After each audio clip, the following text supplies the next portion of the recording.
होगी वो पहला अध्याय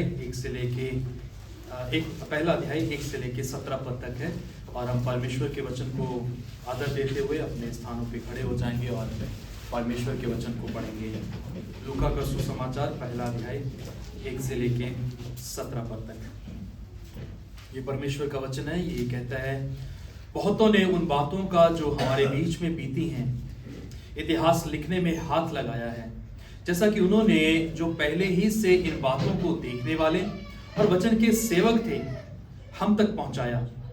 इसीलिए हे श्रीमान थियोफिलुस, मुझे भी ये उचित मालूम हुआ कि उन सब बातों का संपूर्ण हाल आरंभ से ठीक ठीक जांच करके उन्हें तेरे लिए कर्म अनुसार लिखूं, ताकि तू ये जान ले कि ये बातें जिनकी तूने शिक्षा पाई है कैसी अटल हैं। यहूदिया के राजा हेरोदेस के समय अबिय्याह के दल में यकर्या नामक का एक याजक था और उसकी पत्नी हारून के वंश की थी, जिसका नाम एलिशबा था। वह दोनों परमेश्वर के सामने धर्मी थे और प्रभु की सारी आज्ञाओं और विधियों पर निर्दोष चलने वाले थे। उनके कोई भी संतान ना थी, क्योंकि एलिशबा बांझ थी और वह दोनों बूढ़े थे। जब वह अपने दल की पारी पर परमेश्वर के सामने याजक का काम करता था, तो याजकों की रीति के अनुसार उसके नाम पर चिट्ठी निकली कि प्रभु के मंदिर में जाकर धूप जलाए। धूप जलाने के समय लोगों की सारी मंडली बाहर प्रार्थना कर रही थी। उस समय प्रभु का एक स्वर्गदूत धूप की वेदी की दाहिनी ओर खड़ा हुआ उसको दिखाई दिया। यकर्या देखकर घबराया और उस पर बड़ा भय छा गया। परंतु स्वर्गदूत ने उससे कहा, हे यकर्या, भयभीत ना हो, क्योंकि तेरी प्रार्थना सुन ली गई है और तेरी पत्नी एलिशबा से तेरे लिए एक पुत्र उत्पन्न होगा और तू उसका नाम यूहन्ना रखना। तुझे आनंद और हर्ष होगा और बहुत लोग उसके जन्म के कारण आनंदित होंगे, क्योंकि वह प्रभु के सामने महान होगा और दाखरस और मदिरा कभी ना पिएगा और अपनी माता के गर्भ ही से पवित्र आत्मा से परिपूर्ण हो जाएगा और इजराइलियों में से बहुतेरों को उनके प्रभु परमेश्वर की ओर फेरेगा। वह एलिया की आत्मा और सामर्थ में होकर उसके आगे आगे चलेगा कि पितरों का मन बाल बच्चों की ओर फेर दे और आज्ञा ना मानने वालों को धर्मियों की समझ पर लाए और प्रभु के लिए एक योग्य प्रजा तैयार करे। ये परमेश्वर का वचन है। कृपया बैठ जाएं। प्रभु, हम आपके सम्मुख हैं और आज से लेके जब हम आगे यात्रा करते हैं और अपने आप को उस बड़े दिन के लिए तैयार करते हैं जो प्रभु आपने इतिहास के पन्नों को पलटते हुए उसको पूरा करने के लिए मनुष्य का रूप धारण किया और हमारे मध्य में आ बसे, जिसके बारे में कहा है कि हमने ऐसी महिमा देखी जैसे पिता के इकलौते की हो। तो प्रभु, अब से जब हम आपके वचन में रहते हुए क्रिसमस के लिए तैयारी करते हैं, होने दीजिए कि ये सीजन जो एडवेंट सीजन है उसमें प्रभु आप व्यक्तिगत तौर पे हमसे बात करें, ताकि ना सिर्फ हम क्रिसमस के अर्थ को समझें परंतु उस बड़ी परिभाषा, उस कहानी के उद्देश्य को समझने पाएं जो हमसे किसी न किसी चीज की मांग करती है। और आज का वचन जब हम मनन करते हैं, होने दीजिए कि आपका पवित्र आत्मा उस समय में जब ये लूका का सुसमाचार लिखा जा रहा था तब बात कर रहा था, ठीक उसी तरह से आज भी हमारी परिस्थितियों में और आज के दौर को जानते हुए आपका आत्मा हमसे बात करे और हमें न सिर्फ सुनने वाले बना परंतु हमें प्रत्युत्तर देने वाले बना, ताकि हमारी जिंदगियों में बदलाव हो, हमारे विचारों में परिवर्तन हो और हमारे मन की इच्छाएं आपके तहत हो। हमारी सहायता कर, प्रभु यीशु के नाम से मांगते हैं, आमीन। हम देख रहे हैं लूका उसका पहला अध्याय 1 से लेके 17 पद तक।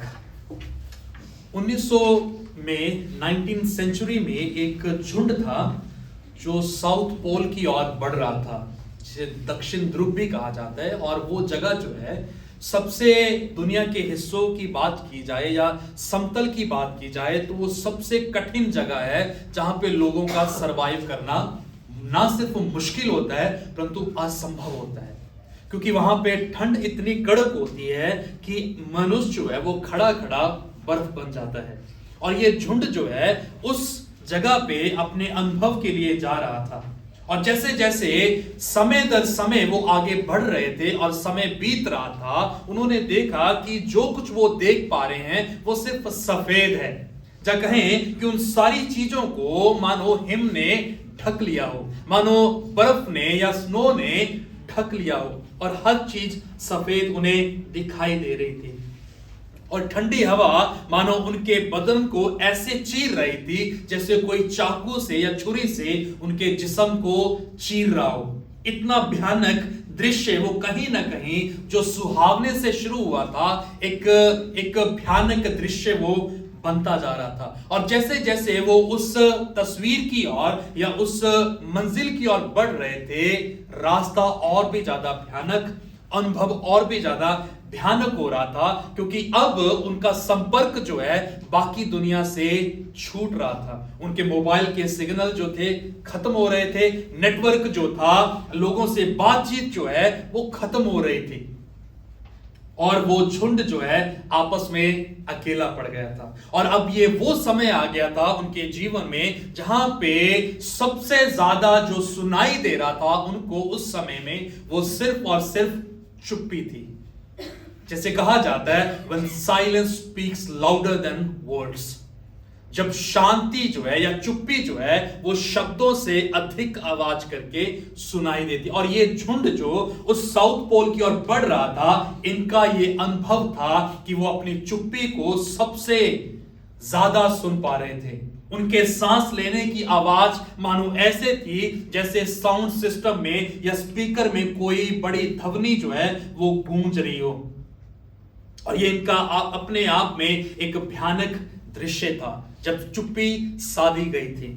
और कई बार जब हम अपने जीवनों को तलाशते हैं, अपने जीवनों में फिरकर झांकते हैं उन अनआंसर्ड प्रेयर्स के लिए जो हमने महीनों भर किए हैं, और कभी भी उसका जवाब जो है हमें हाँ और आमीन में नहीं मिला, जो हम योजनाएं बना रहे थे और वो कहीं ना कहीं ध्वस्त होती हुई दिखाई देती हैं, और जो कुछ हमें सुनाई देता है वो ये कि परमेश्वर मानो अपने मुख को फेर कर दूसरी दिशा में देखने लग गया। When God has changed His plans for you, जब परमेश्वर ने अपने उद्देश्यों को या अपनी योजनाओं को आपके लिए बदल दिया हो, महीनों भरी प्रार्थनाएं, दशकों से इंतजार किया जा रहा हो, और चंगाई के लिए मानो तरस रहे हो कि कब मेरे शरीर में या मेरे व्यक्तिगत जीवन में, मेरे परिवार में वो चंगाई जो है आन पड़ेगी, या मेरे भविष्य के लिए मैं लगातार प्रार्थना कर रहा हूं कि प्रभु मुझे एक उज्जवल भविष्य की ओर ले जा,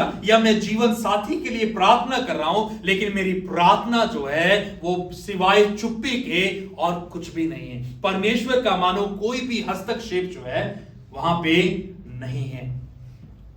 मानो ऐसा है कि जब मनुष्य चुप कर जाता है तो वो कहीं ना कहीं हमें अकेलापन महसूस कराता है। लेकिन कल्पना करें जब परमेश्वर चुप्पी साथ ले तो वो ना सिर्फ हमें अकेला महसूस करवाता है, परंतु वो हमें अंदर ही अंदर कुचलता रहता है। इट क्रशेस अस, वो हमें अंदर ही अंदर कुचल देता है। और ये वो अनुभव था जो इस समय में इजरायली लोग कर रहे थे, जब परमेश्वर की तरफ से उन्हें कोई भी आवाज सुनाई नहीं दे रही थी।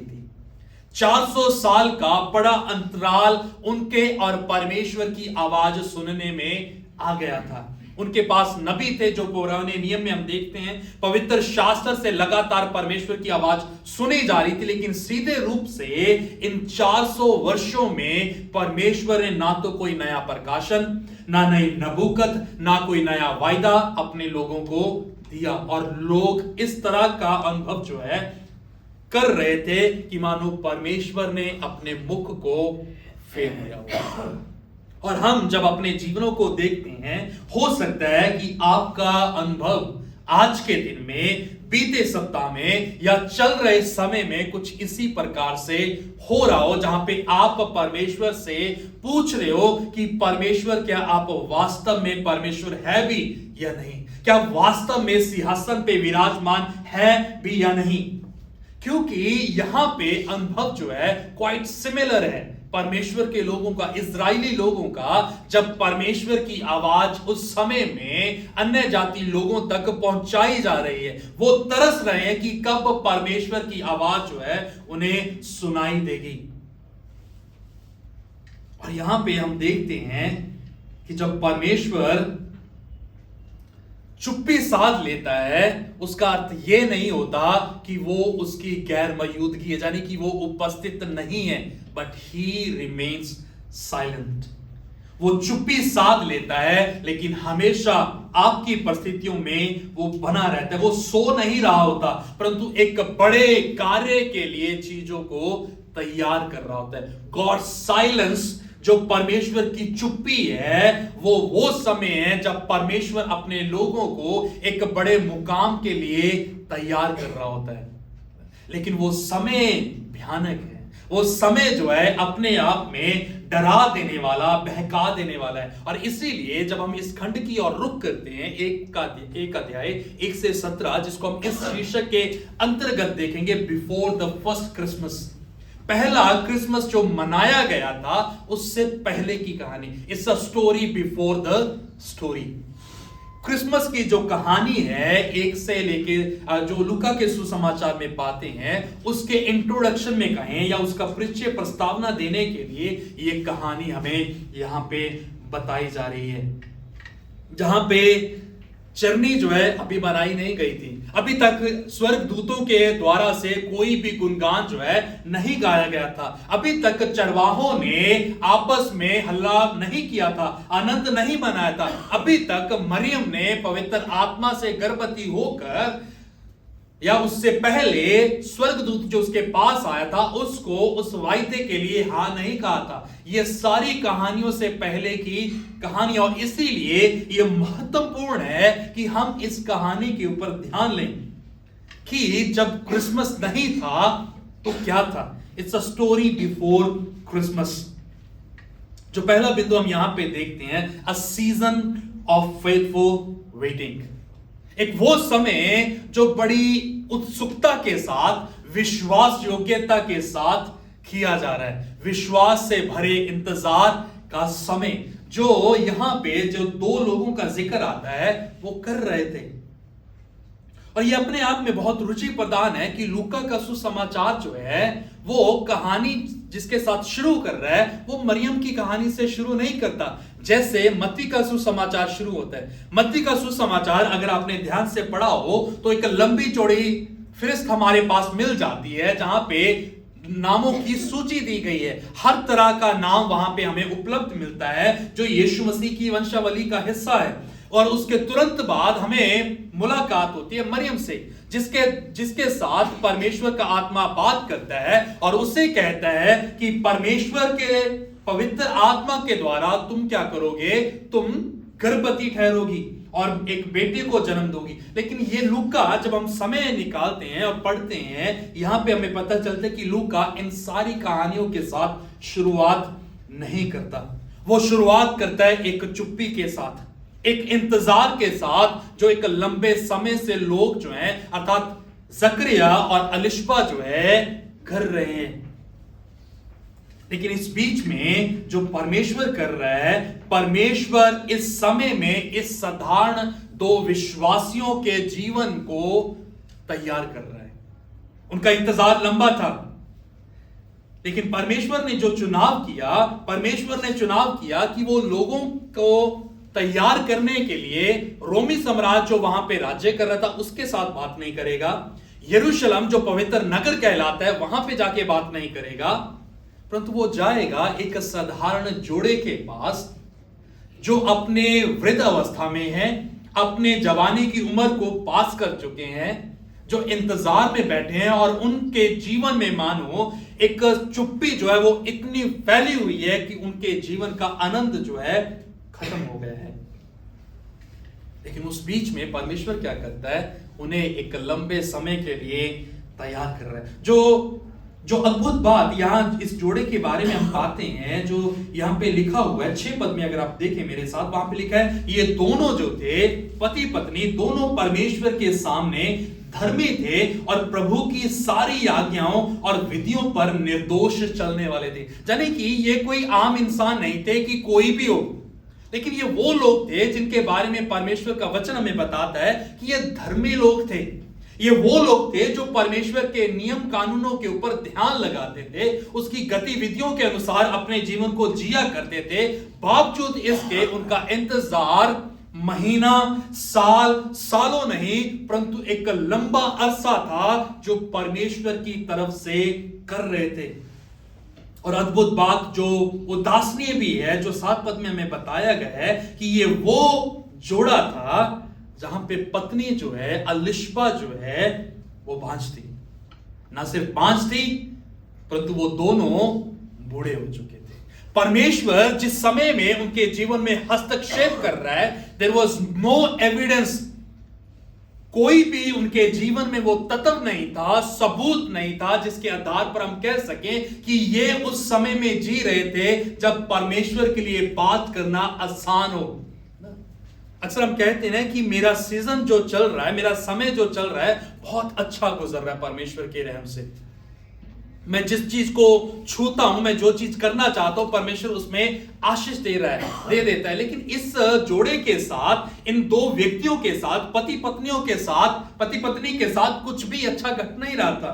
बट इवन दो, उसके बावजूद भी वो परमेश्वर के साथ बने हुए थे।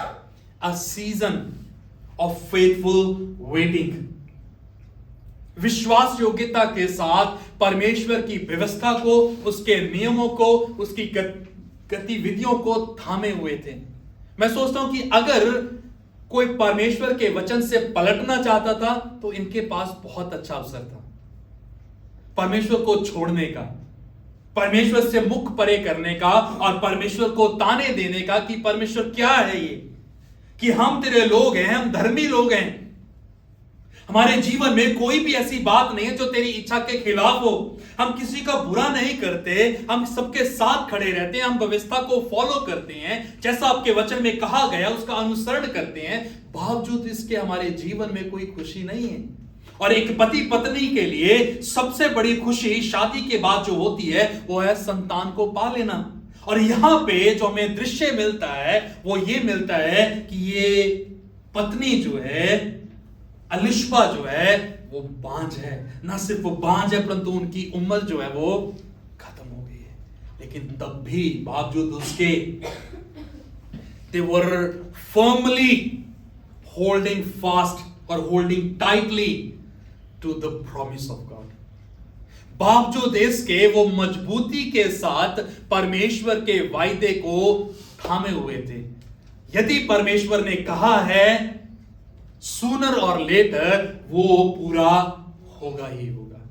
जैसे मैंने कहा कि इनका इंतजार लंबा था, लेकिन उनका इंतजार विश्वास योग्य था, विश्वास योग्य था उनका इंतजार। और यहां पे दशकों निकल चुके हैं उनके जीवन में ये इंतजार को करते हुए, उस क्रिसमस को मनाने के लिए कि परमेश्वर का हस्तक्षेप होगा और हमारे जीवन में एक नया आनंद, एक नई खुशी, एक नया उद्देश्य, एक नया जज्बा जो है वो हम में उत्पन्न हो जाएगा और हम परमेश्वर की प्रशंसा करेंगे। लेकिन टू आवर सरप्राइज, हमें हैरान करने के लिए लूका इस बात का जिक्र यहां पे करता है कि वो उस समय में उस वायदे के ऊपर थामे हुए थे जब उनके पास कारण नहीं था।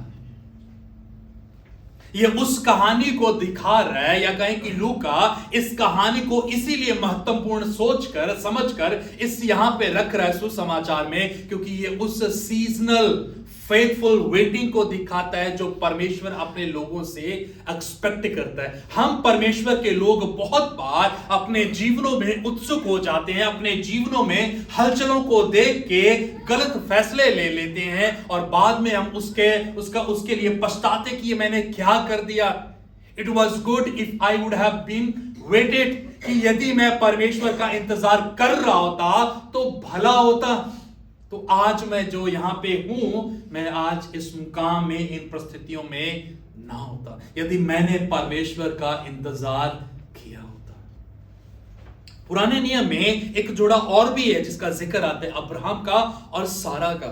उन्होंने भी लंबा इंतजार किया था, लेकिन क्या किया, जब समय गुजरा, परिस्थितियां विपरीत हुई, आपसी तालमेल पति पत्नी का बिगड़ गया, तो पति पत्नी ने फैसला लिया कि हमारा भी कुछ कर्तव्य बनता है कि हम अपने परिवार को आगे बढ़ाएं। पत्नी ने कहा, हगार के संग चला जा और उससे मेरे लिए संतान को पैदा कर। तो जब हम परमेश्वर की इच्छा के खिलाफ जाके फैसला करते हैं, हमेशा उसका परिणाम हमें परमेश्वर के विरोध में खड़ा कर देगा। हां, परमेश्वर का अनुग्रह होता है, लेकिन उसके लिए हमें उस परिणामों को भुगतना पड़ता है जो हम परमेश्वर के खिलाफ जाके लेते हैं। लेकिन यहां पे जो हम देख रहे हैं, जब ऐसा लग रहा था कि उनकी लंबी प्रार्थनाएं खत्म हो गई हैं, धर्मी लोग थे, जिसका अर्थ ये है कि वो व्यवस्था पढ़ते भी थे, मनन भी करते थे, परमेश्वर के सामने वेदी पे अपनी प्रार्थना को रखते भी थे, फैमिली प्रेयर में लगातार वो संतान के लिए प्रार्थना भी किया करते होंगे। और ये समय शायद आया होगा उनके जीवन में जब लगा कि हमारी प्रार्थनाएं सब खत्म हो गई। परमेश्वर चाहता है कि हम ऐसे ही अपने जीवन को जीते रहें। The prayer they thought died long ago had been alive before God the whole time. जो प्रार्थना लग रही थी कि वो परमेश्वर के सामने खत्म हो गई हैं, लेकिन वो प्रार्थना परमेश्वर के सामने उसी तरह से जीवित थी। हो सकता है परमेश्वर हमारी प्रार्थना जो हम परमेश्वर के सामने कर रहे हो ना सुन रहा हो, but remember he has not forgotten us. वो हमें भूला नहीं है, but he is preparing us. वो हमें तैयार कर रहा है to have the story of God in our story, ताकि हम परमेश्वर की कहानी को हमारी कहानी में हिस्सा दे दें। और लूका हमें यहां पे बताता है कि इससे पहले क्रिसमस की जो कहानी है वो शुरू हो, वो हमें उस साधारण जगह पे साधारण लोगों के बीच में ले जाता है जो भूले चुके हैं। हो सकता है कि इनके रिश्तेदार भी इनके साथ अपने संबंध को छोड़ दिए हों। और परमेश्वर का दास जॉन कैल्विन इस बात को कहते हैं, God adorns his gospel with humble witnesses. परमेश्वर अपने सुसमाचार को चमकाता है जो दीन लोग होते हैं उनकी गवाहियों के जरिए से। दीन लोगों की गवाहियों के जरिए से परमेश्वर अपने सुसमाचार का जो प्रकाशन है उसको रोशन करता है। परमेश्वर के लिए आसान था इस जोड़े को बुला दिया जाना। लंबे समय तक परमेश्वर ने उनको इंतजार करवाया, नहीं, इंतजार नहीं करवा रहा था परमेश्वर उनको तैयार कर रहा था। हो सकता है कि आप अपने जीवन में उस सीजनल वेटिंग से गुजर रहे हो, जहां पे आप अपनी परिस्थितियों का समाधान चाह रहे हो, अपने लिए अच्छा काम ढूंढ रहे हो, परिवार को व्यवस्थित करने के लिए सोच रहे हो, शादी के लिए प्लान कर रहे हो, बहुत सारी चीजें हैं। क्या होगा मेरा? और परमेश्वर कहते हैं कि जो होगा वो अच्छा होगा। परमेश्वर जो करेगा वो सर्वश्रेष्ठ करेगा। लेकिन जरूरी ये है कि उस सीजनल वेटिंग में हम विश्वास योग्यता के साथ वेट कर रहे हैं या नहीं कर रहे। यहां पे इनकी परिस्थितियां अनुकूलन नहीं थी, उनके विपरीत थी। धर्मी भी थे, व्यवस्था को मानने वाले थे, बावजूद उन सारी चीजों के उनका जीवन आसान नहीं था। और उस समय में अगर आपके संतान नहीं होती थी तो इसका अर्थ है कि आप श्रापित हो।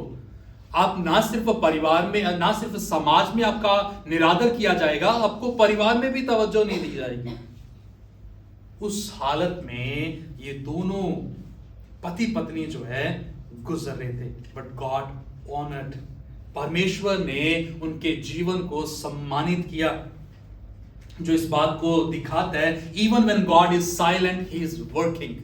कि जब परमेश्वर शांत भी होते हैं, जब हम उसके पद चिन्हों को देख नहीं पाते, उसके काम करने के तरीके को हम विजिबली नहीं देख पाते, तब भी परमेश्वर कार्य जो है कर रहे होते हैं। हो सकता है कि वो जवाब देने में धीमा हो, लेकिन वो समय से दूर नहीं होगा। वो सही समय पे हमारे लिए जवाब को निकाल देगा। और यहां पे क्रिसमस की जो बिगनिंग है, इट्स अ हम्बल बिगनिंग। एक हम्बल स्टेट में, हम्बल लोगों के बीच में क्रिसमस का कहानी जो है शुरू होता है।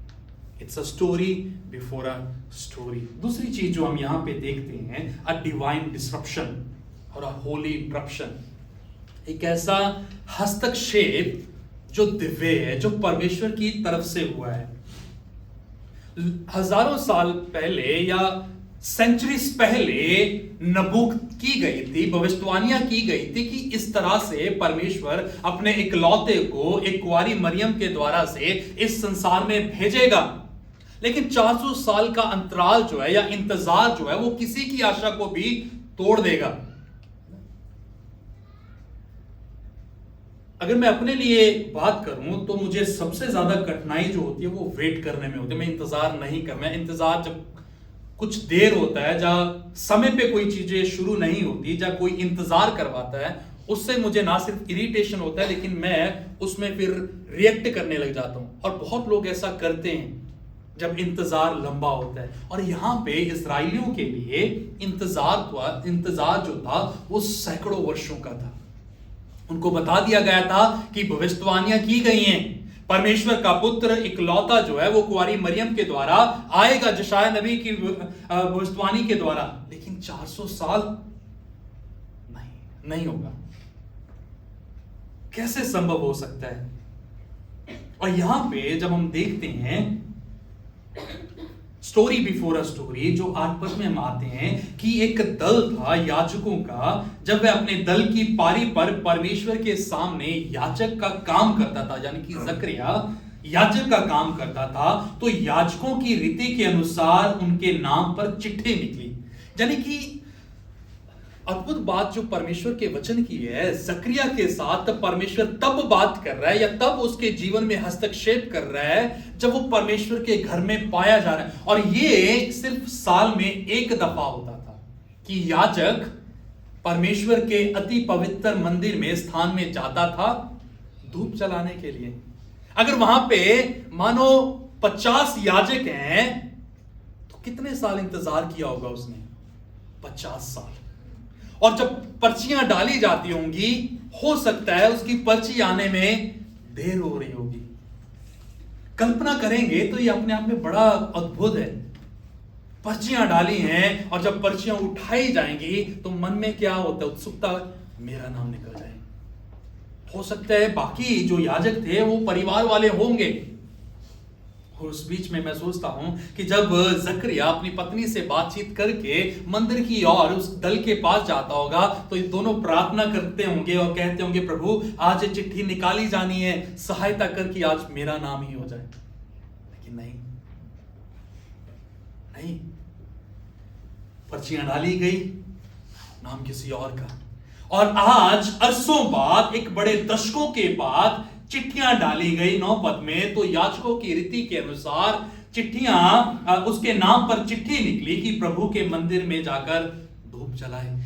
एट द एंड फाइनली जकरिया का नाम आ गया कि अभी मैं जाऊंगा परमेश्वर के मंदिर में धूप जलाने के लिए। और जब मैं परमेश्वर के मंदिर में जाऊंगा तो उसके लिए सबसे वो क्या सोच रहा होगा कि मैं परमेश्वर से क्या कहूंगा?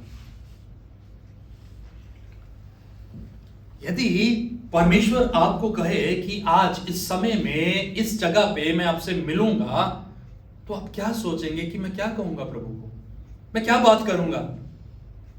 यहां पे इस समय में जब उसके नाम की चिट्ठी निकली जकरिया की, तो उसकी जरूरत के अनुसार, उसकी परिस्थिति के अनुसार, जो समय में वो गुजर रहा है, उसके लिए उस समय में सबसे बड़ी जरूरत क्या थी उसकी, जो वो परमेश्वर को कहना चाहता था कि प्रभु संतान दे दे, ताकि हमारा संसार में आदर हो, समाज में हमें अच्छाई से देखा जाए, परिवार में मेरी प्रौंचारी, मेजबानी और मेरा आदर सम्मान किया जाए।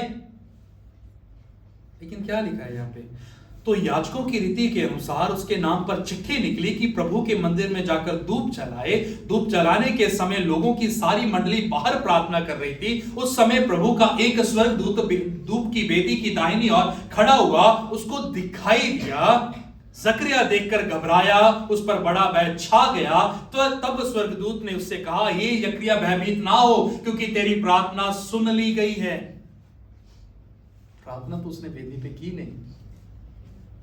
जब परमेश्वर के अति पवित्र स्थान में पहुंचा तो प्रार्थना तो की नहीं उसने, जिसका जिक्र लूका यहां पे करते ही नहीं है। क्या बताता है कि वो मंदिर में दाखिल हुआ, उसने धूप जलाई, और बाहर जो याजकों का झुंड है वो क्या कर रहा है? प्रार्थना कर रहा है। क्यों प्रार्थना की जाती थी पता है आपको? कि जो अंदर याजक गया है वो वहां पे मर ना जाए। और जब भी याजक अंदर जाया करता था तो उसकी कमर पे एक रस्सी बांधी जाती थी, ताकि वो लोग जो अंदर नहीं जा पाते उसको रस्सी से पकड़कर बाहर खींच ले अगर वो मर जाए तो यहां पे जकरिया जब अंदर जा रहा है तो वो अपनी जान पे खेल के जा रहा है। मैं जाऊंगा परमेश्वर के पास। बाहर लोग प्रार्थना कर रहे हैं और ये अपनी पत्नी को कह के आया कि आज अगर मेरी नाम की पर्ची निकल गई तो परमेश्वर का अनुग्रह होगा। क्या हुआ? परमेश्वर का हस्तक्षेप हुआ। क्या हस्तक्षेप हुआ? जकरिया जब बेदी पे धूप लगा रहा था तो उसने देखा कि एक स्वर्गदूत, उस समय में प्रभु का एक स्वर्गदूत 11 पद में बेदी की दाहिनी ओर खड़ा हुआ उसे दिखाई दिया। और जकरिया का रिस्पॉन्स जो था वो घबरा गया, डर गया, और भय जो था उस पर छा गया। और फिर स्वर्गदूत ने उससे कहा, हे जकरिया, भयभीत ना हो, तेरी प्रार्थना जो है सुन ली गई है। तेरी प्रार्थना जो है वो सुन ली गई है। लंबे अरसों के बाद, दशकों के बाद वो प्रार्थना जो लगातार की जा रही थी, at the end God have paid attention to that particular prayer. उस विशेष प्रार्थना के ऊपर परमेश्वर ने अपने कान को रखा, जो इस बात को हमें बताता है कि परमेश्वर जो है कभी भी गैर मौजूद नहीं होता। He is never absent, only hidden until the hour he himself appoints। यानी कि वो उस समय तक अपने आप को छिपाए रखता है जब नियुक्त किया हुआ समय जो है नहीं आ जाता। But he is never ever absent। वो कभी भी हमारी परिस्थितियों में या हमारे जीवन में गैर मौजूद नहीं होता। He is always there। लेकिन वो अपने आप को छिपा लेता है उस समय आने तक जो उसने ठहराया हुआ है। हो सकता है कि परमेश्वर ने इसी प्रकार से हमारे जीवन में कुछ समय के लिए या उस नियुक्त किए हुए समय के लिए अपने आप को छिपा लिया हो, लेकिन वो गैर मौजूद नहीं है वो गैर मौजूद। Is always there. जैसा हम गा भी रहे थे कि जब 2 या 3 इवन अकेला भी यीशु मसीह के संग, उसके पवित्र आत्मा की उपस्थिति में संग पाया जाता है, परमेश्वर वहां पे उपस्थित है। I am surrounded by the presence of God और बाय द होली स्पिरिट। मैं उसकी उपस्थिति के द्वारा और पवित्र आत्मा के द्वारा घेरा गया हूं। मैं सर्वदा उसकी उपस्थिति में बना रहता हूं। I am not alone. मैं अकेला नहीं हूं।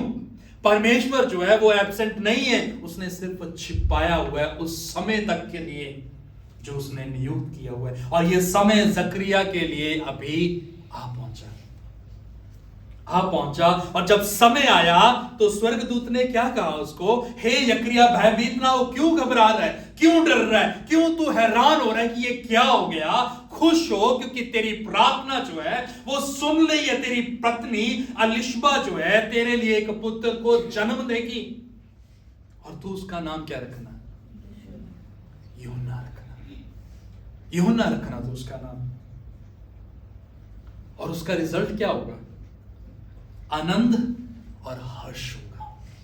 वो जब तुम्हारे जीवन में आएगा वो तुम्हें क्या करेगा? आनंद से और मगनता से वो भरपूर कर देगा। He will bring joy, the bundles of joy into your life। वो तुम्हारे जीवनों में आनंद का, खुशी का माहौल जो है वो ले आएगा।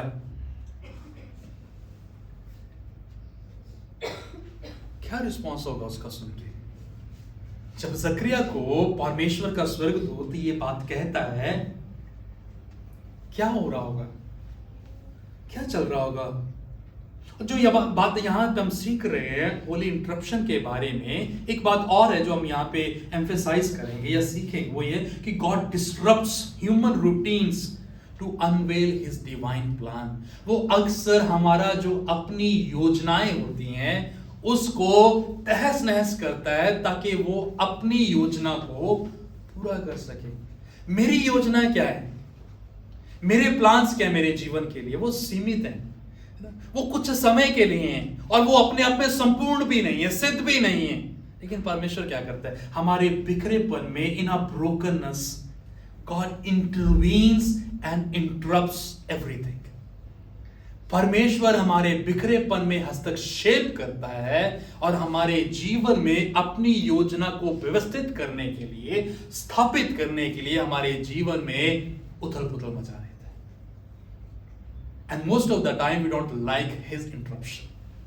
अधिकतर बार जिस तरह से परमेश्वर कार्य करता है हम उसको पसंद नहीं करते, और जब हमारे अपने प्लान्स खराब होते हैं we always blame God. परमेश्वर तेरी वजह से हुआ है। And remember, God never make a mistake. परमेश्वर कभी भी गलती नहीं करता। वो जब भी जो कुछ भी करता है He works in perfection. वो सिद्धता के साथ करता है, संपूर्णता के साथ करता है। और इसीलिए इस बात को समझना हमारे लिए जरूरी है कि परमेश्वर का जो हस्तक्षेप इतिहास में हुआ, जब परमेश्वर ने स्वर्ग को खोला और अपने इकलौते पुत्र को क्रिसमस मनाने के लिए हमारे बीच में दे दिया, it was his holy interruption for our good and for his glory. वो उसका हस्तक्षेप था हमारे लिए, हमारी भलाई और उसकी महिमा के लिए, जो उसने स्वर्ग को चीर कर अपने इकलौते को भेजकर यहां पे हमारे मध्य में कर दिया। और वो सारा इसीलिए हुआ ताकि परमेश्वर इस पतन हुए संसार को क्या करे, छुड़ा सके, खराब ना करे, परंतु उसे बचा सके, उसे बिखेर ना दे, परंतु उस वायदे को पूरा करे जो सदियों पहले, सैकड़ों साल पहले परमेश्वर ने अपने लोगों के साथ बांधे थे, जो इस बात को भी याद दिलाते कि he never ever forgets his promises। वो कभी भी अपने वायदों को भूलता नहीं। When he says, he keeps। जब वो बोलते हैं वो अपने वायदे को बनाए रखते हैं। But the thing was, जो एक्सपेक्टेशन, जो डिमांड जो परमेश्वर हमसे करता है वो ये है कि we need to cling firmly to the promise of God, कि हमें मजबूती के साथ परमेश्वर के वायदों को थामे रखने की जरूरत है। और Christmas reminds us that God interrupts the world not to trouble us but to redeem us. Christmas का सीजन जो है या उसका हस्तक्षेप संसार में होना जो है वो इसीलिए नहीं कि वो हमें संकट में डाल दे, परंतु इसीलिए ताकि वो हमें छुटकारा दे दे। इसीलिए नहीं कि वो हमारी कहानी को खत्म कर दे, परंतु इसीलिए ताकि हमारी कहानी को वो क्या करे, शुरू कर दे। That is Christmas. इसीलिए क्रिसमस जो है हमें दिया गया अ डिवाइन इंटरप्शन। तीसरी चीज जो यहां पे हम देखते हैं, अ रियल ह्यूमन स्ट्रगल, वास्तविक मानवीय संघर्ष या कहे संकट या लड़ाई या चिंता। जबकि वो एक याजक था, याजक भी था, धर्मी भी था, परमेश्वर की गतिविधियों पे भी चल रहा था। जिस तरह परमेश्वर चाह रहा था वो बिना किसी संदेह के, बिना किसी का भय खाए लगातार चल रहा था। बावजूद उसके उसके जीवन में ये तहलका मचा हुआ था, जो इस बात को दिखाता है कि even when we are strongly firmly holding fast to God, there will be a brokenness in our life. जबकि हम परमेश्वर की गतिविधियों के अनुसार चलते रहते हैं, उसके नियमों के अनुसार अपने जीवन को जीते रहते हैं, तब भी हमारे जीवन में संकट जो है, कलेश जो है, कैओस जो है, उथल पुथल जो है वो मची रहती है। और इसलिए ये जरूरी है कि हम अपने अंदर जो है इस बात को ध्यान में लेके आए कि परमेश्वर मेरे जीवन में क्या कर रहा है। अगर परमेश्वर अलाउ कर रहा है कि मैं ड्राई फेस में से होके गुजरूं, and even then that will be for the glory of God, वो भी परमेश्वर की महिमा के लिए होगा, क्योंकि परमेश्वर जो है एबल है, योग्य है कि वो तमाम परिस्थितियों को इस्तेमाल करके अपने लोगों के लिए भलाई उत्पन्न करते। इनका संघर्ष जो था वो वास्तविक था, रियल था, जिसको डिनाई जो है नहीं किया जा सकता। और हमारी परिस्थितियां, हमारा दौर जो चल रहा है, अगर हम ड्राई फेस में होके निकल रहे हैं, तो मैं बता दूं कि वो समय भी इसीलिए परमेश्वर ने ठहराया है। There is a preparation for us that we meet God in a better place. वो हमारे लिए सिर्फ तैयारी का समय है कि हम परमेश्वर के साथ एक अच्छे मुकाम पर, एक अच्छी जगह पे उसके साथ मिल सके। If God is taking you to a deep shores, गहराई से होके परमेश्वर यदि आपको लेके जा रहा है, याद रखिए ये आपको खत्म करने के लिए नहीं है, लेकिन आपको बनाने के लिए। आपकी कहानी पे विराम चिन्ह लगाने के लिए नहीं है, परंतु आपकी कहानी को शुरू करने के लिए। एक नया अध्याय जब हम मसीह के साथ आ जाते हैं, मसीह में आ जाते, एक नया अध्याय, एक नई कहानी जो है शुरू हो जाती है। और यहाँ पे जकरिया के लिए क्या था? लंबे अरसे के बाद, दशकों के बाद अंततः उसके नाम की चिट्ठी निकली, उसका अंदर जाना हुआ। परमेश्वर ने उसकी प्रार्थना सुनी और कहा, जकरिया तू मत घबरा, मत डर, ना भय खा, क्योंकि तेरी प्रार्थना जो है वो सुन ली गई है। तेरी पत्नी जो है वो बेटे को जन्म देगी, उसका नाम यूहन्ना रखना। तुझे आनंद और हर्ष होगा और बहुत लोग उसके जन्म के कारण आनंदित होंगे, क्योंकि वो प्रभु के सामने महान होगा। दाखरस और मदिरा कभी ना पिएगा, अपनी माता के गर्भ से ही पवित्र आत्मा में परिपूर्ण हो जाएगा। और क्या करेगा वो एलिया जैसी सामर्थ पाके परमेश्वर के वचनों का प्रचार करेगा। अद्भुत है। सोचिए, अगर जकरिया कुछ पल के लिए हार मान लेता, कह देता कि बहुत हुआ, नहीं, प्रार्थना नहीं सुनी जा रही, बहुत हो गया, एक घंटा हो गया प्रार्थना करते हुए, एक महीना हो गया हमें प्रार्थना, 1 साल हो गया, 10 साल हो गए हैं, लेकिन कुछ भी तो नहीं हो रहा है। हो सकता है कि जब आप छोड़ने पे हो अपनी प्रार्थना को, वही समय हो जब परमेश्वर आपकी प्रार्थना सुनने के लिए आपके पास आना चाह रहा हो और आप छोड़ चुके हैं। नेवर क्विट, कभी भी ना छोड़ें। और ये कहानी हमें सिखाती है कि क्रिसमस का होना जो है, एक हम्बल बिगिनिंग में, एक हम्बल स्टेट, एक ऑर्डिनरी लोगों के मध्य में जो क्रिसमस का पनपना जो है वो अपने आप में अद्भुत है। और हमारी स्टोरी जो है वो इस बात का एहसास हमें दिलाती है, इस बात का प्रतीक है कि परमेश्वर ने क्रिसमस को बुलंद किया है, परमेश्वर ने क्रिसमस को क्रिसमस बनाया है। और क्रिसमस क्या है? It's a reason for joy, it's a reason to have delight in the Lord। परमेश्वर में मगन होने का, परमेश्वर में आनंदित होने का सीजन है। और परमेश्वर कहते हैं कि ये पहले की कहानी है। और इसलिए जरूरी है कि इससे पहले कि हम क्रिसमस में चले जाएं, जाने की क्रिसमस कहां से शुरू हुआ? हम्बल बिगिनिंग में, जब लोग बेचैन थे, जब लोग इस आशा को धकेल रहे थे कि नहीं, अभी कोई भी प्रॉमिसेस जो है वो पूरा नहीं होगा। Christmas is the fulfilment of God's promise that he made with his people long ago.